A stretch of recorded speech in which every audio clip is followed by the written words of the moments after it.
I'm going to show you how to fight tinnitus. First, you need to understand that tinnitus is not a medical condition, but rather a symptom of an underlying problem. The most common cause is a buildup of earwax, which can also cause hearing loss. So the first step is to get your ears cleaned out. You can do this by seeing an audiologist or an ENT specialist, or you can do it yourself with a kit that you can buy online or at the pharmacy. The next thing you need to do is to reduce your exposure to noise. Tinnitus can be triggered or made worse by exposure to loud noises. So if you work in a noisy environment or you often go to concerts or use noisy tools, you need to take steps to protect your hearing.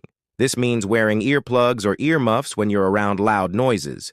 If these two things don't work, then you need to see an audiologist for further treatment. And remember, never use cotton buds to clean your ears. Not only are they ineffective at removing earwax, but they can also push the wax further into your ear canal and make the problem worse. Follow the channel for more healing videos. If not, you may never see us again.